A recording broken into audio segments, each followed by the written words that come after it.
पाकिस्तान ही वाहिद mediator है और इस पोजीशन में है कि पाकिस्तान मीडिएशन कर सके।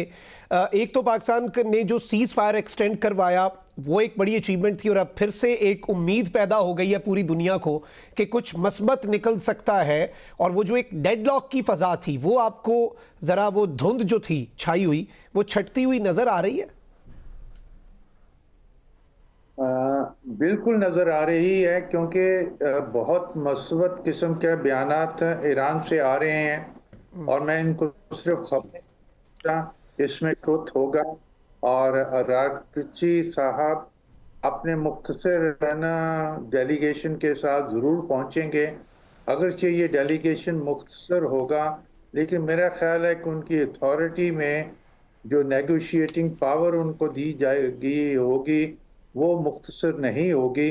वो उसी तरह तकनीकी पे ईरान की नुमाइंदगी करेंगे जैसे पहला सेशन में हुआ। अब अगर आप समझते हैं इसमें पाकिस्तान की तरफ से कोई खामी हुई है कोशिश में, वो ऐसा हरगिज़ नहीं है।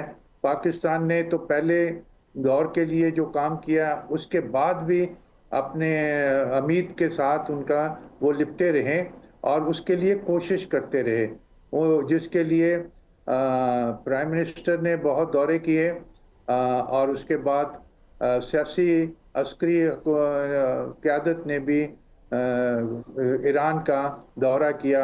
फिर टेलीफोनिक कन्वर्सेशन उनसे की गई प्रेसिडेंट ट्रंप के साथ। तो हम वैसे भी फिजिकली जितनी भी प्रेपरेशन हो सकती थी वो इंटैक्ट रही। इस पाकिस्तान पूरी तरह तैयार है और पाकिस्तान ख्वाहिश रखता है और इस ख्वाहिश की तरफ दोनों फरीकान को लाने में कामयाब भी हुआ है। ये बहुत बड़ी कामयाबी है।